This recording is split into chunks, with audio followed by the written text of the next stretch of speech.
Hey YouTubers, Roland Martin here. Hey, today I want to talk about my favorite lure, the nation's #1 bass lure. It's the Senko. And I'm going to show you 3 ways that I like to fish it. The 3 favorite ways. It covers everything that you could ever want to have fishing a Senko. So let's talk about the first way of fishing a Senko. Let's take a casting rod and let's take a unweighted Senko. It's not much wind today. This is a 5-inch 297 Senko, and I have it on a 6.5 foot rod. That's what I recommend, a 6.5 foot medium action rod. I have it on a narrow spooled lightweight casting reel. This happens to be the Solar Series by Favorite. And this is the reel is good. I like braid. Now you can use monofilament, you can use fluorocarbon. They're kind of hard to handle. Fluorocarbon kind of it fluffs up. Monofilament stretches too much. I like braid because for worm fishing it's more sensitive, and for worm fishing it has less stretch and you can set the hook better.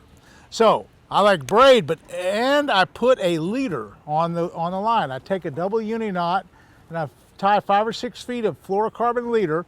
It could be 14-pound test line, it could be 17-pound test line, it could be 20-pound test line, but I tie a leader. Okay. Now that's just an unweighted Senko that has no weight on it.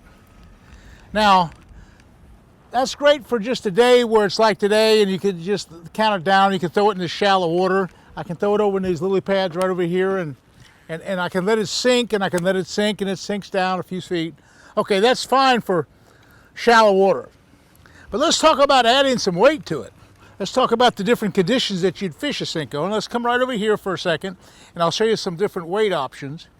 Okay, starting with wind. Let's talk about wind, and let's talk about the fact that when the wind blows, say 5 miles an hour, sometimes I'll use a little 1/16 of an ounce weight right here. That's a little 1/16 of an ounce. Okay, if the wind blows a little bit harder, say 10 miles an hour, I might want to go to a little 1/8 ounce weight, just a little 1/8. Okay. Now, if the wind blows, say 10, a little over 10, I might want to go to 3/16. 3/16 is a little bit heavier. 3/16. Now, if it's a pretty substantial wind, okay, you're talking about 10 to 15, say a good solid 15 miles an hour, you might have to go to a 1/4 ounce weight. Now, I don't like the 1/4 ounce weight. You lose a lot of sensitivity. A lot of the fish drop the bait. It's not near as good. But sometimes the wind keeps blowing. You don't have much choice. At about 15 or 20 miles an hour, I'll get all the way up to a 3/8 of an ounce weight. Now, that gets kind of crazy. But if it really blows, say 20, I mean, it's really a bad deal. I'll go to as much as a 1/2 ounce of lead. 1/2 ounce of lead on a Senko. I don't like to fish like that. And if the wind blows over 25 miles an hour, go home. It's awful hard to fish a plastic worm in 25-mile-an-hour wind. Okay, so that covers this standard casting rod. That's my #1 rod that I fish with about, I'd say 80% of the time, is a 6.5 foot rod with a braid, 30 to 50-pound braid, and a leader. Okay, let's go to my second setup. You know, you've heard a lot about the Wacky Rigs, and the Wacky Rigs are kind of cool. The Wacky Rigs are really something that you normally fish with on spinning tackle, and that's what I use it for. And I don't fish it in the heavy cover like I do the Senko with the casting rod. I threw it to the heavy weeds and heavy lily pads. Often with the Wacky Rig, I'm going to throw this Wacky Rig. I'm going to throw it basically. I'm going to skip it underneath the boat dock. I'm going to skip it underneath bushes. I'm going to throw it out on the edge of open grasses. And how I really do it is I use the O-ring series. Now this is an O-ring applicator for Wacky Rigs. Okay, now I take the O-ring, slide it down. I'll take the slow O-ring and slide it down to the deal, and I'll put it over top of the worm. And I take the O-ring and put it over top of the worm right there at the egg sac. Okay. Then I take the hook that I had off the spinning rod, and I go right underneath the O-ring. Now what that does, that accomplishes 2 things. That makes the worm sink horizontally, and it makes it skip really good, and then also it preserves the worm. That O-ring holds it on. You can catch 5 or 6 or 8 or 10 fish on that worm, and it won't come off the hook. I mean, it sometimes will, and it sometimes breaks in half, but for the most part, you can get several fish on that same rig. Now, let's go one step farther. Let's just say I'm throwing this.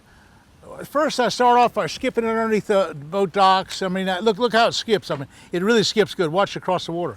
It goes, look at that, skip. It skipped really well. So you can skip it underneath bushes. Again, I'll watch it skip. You can skip it underneath bushes like that, or skip it underneath the boat dock. But then I might want to fish it a little deeper. Now, it sinks real slow because it's hooked in the center like that. So there's a nail weight that you could add to this. Now here's a nail weight. You might have to come in a little closer to see this. This is a small little lead nail weight, and it goes into the tail of the worm. And I'll push it in right here. I'll push it in. Just push it into the Senko all the way as far as I can. Now, this dramatically changes the action of the Wacky Rig. Before it was sinking straight and vertical. Now with the nail weight, it's going to go tail first down real quick, and it's going to be good for deep water. So now with the tail weight, and you can't really see it here, the tail weight really makes it sink fast into deep water. So now I can throw to the outside edges. There's some lily pads right there. I can throw to that outside edge, and I can either skip it or just throw it in there, and I just let it sink, and it just goes right to the bottom real quick. And that's the Wacky Rig with a nail weight.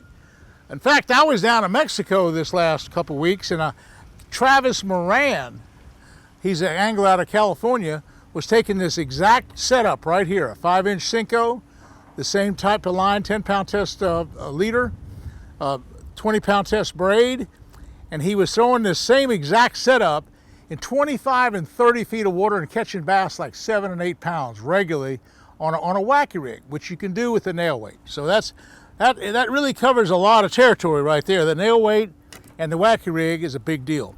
Okay, the third thing I do, and the third compliment I have for fishing a Senko, is my deep water application. This is the Carolina rig.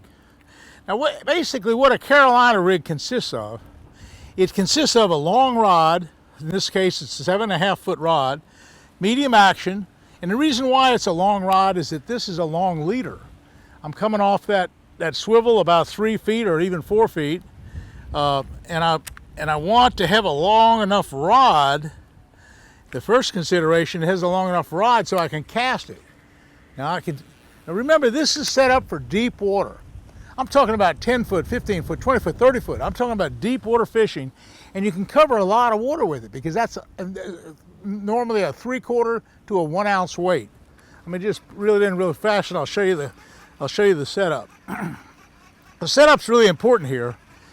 You want to be able to feel the strike, so the first thing I do is, again, I go to braid. That's a 30 to 50 pound braided line, and that's on my reel, and it goes up to the weight, up to the swivel. In this case, that's a 3/4 of an ounce tungsten weight with little bead, and the bead kind of helps, it kind of clacks, I don't know, it's just traditional. And that's a heavy duty swivel, by the way, up to rated like 65 pound test swivel. And I like to get swivels that are rated, and not just old cheap ones that don't have any rating because they might break apart. So that's a rated 65 pound test swivel. Okay, tied to that with a good Palomar knot, and that happens to be 17 pound fluorocarbon leader. This is kind of a heavy setup, 17 pound fluorocarbon leader, to an unweighted hook. That's an EWG 4/0 hook like I used on the casting setup. And it's a 5-inch Senko, the 297 green pumpkin. Any color will work as long as it's a 297 green pumpkin. It happens to be my favorite color, 297 green pumpkin. Okay, so here's the key to Carolina rig fishing. It's a little bit different than the regular casting, because with regular casting you're throwing at an ambush point. With the Senko Wacky Rig, you're throwing underneath docks, you're skipping under the bushes. But with this deep water application, with this Carolina rig, I'm basically dragging it on the bottom. Now what I've done, I've thrown it out there. Now here's the secret for fishing deep water. And that's you drag it. You don't hop it, you don't skip it, you don't swim it. You drag the worm slowly on the bottom. And that's a tungsten weight. So as I hit the bottom, I can feel it dragging on stuff right now. It's dragging. It's on rocks and stuff. I can feel those rocks. This canal has rocks in it. I can feel every little rock because that's braided line. And the braided line is going to the weight, so I'm actually feeling the rocks really well. I don't feel the worm much, and when the fish takes the worm, it kind of just surges away with it. And so you kind of just have to, it's kind of hard to feel the strike. You know, sometimes you get hung up, kind of jig it along, but I'm feeling the bottom really good, and I'm dragging it. I'm not hopping it, I'm not swimming it. I'm dragging the weight on the bottom. Anyway, that's the 3 ways that I have to fish the mighty Senko, because it's the #1 lure in the world. And with these 3 ways, I can cover just about every type of bass fishing that I've ever done. The only difference is when I go to a lake that has real big monster bass and a lot of cover, I would then take my regular casting rod that I started off with 30-pound braid and say a 14-pound test fluorocarbon leader. I might upgrade that to 50-pound braid, to 65-pound braid. And when it's really, really heavy cover, I'll eliminate the leaders. If I'm in logs and brush and cover and they're really big bass, I'll sometimes go straight to braid and then straight to the plastic worm.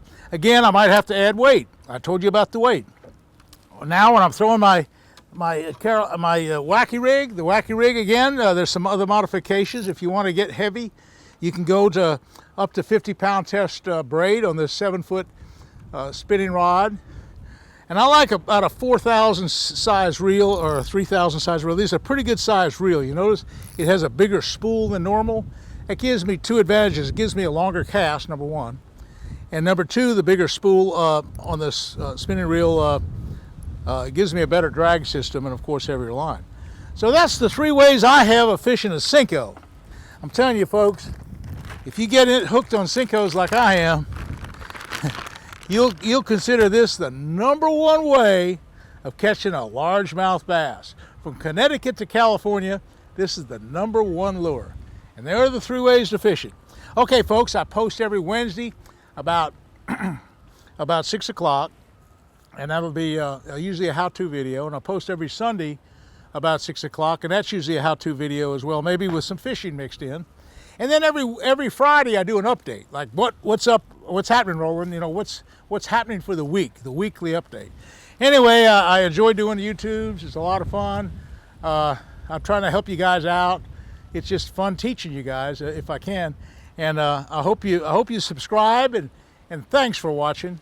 We'll see you again soon.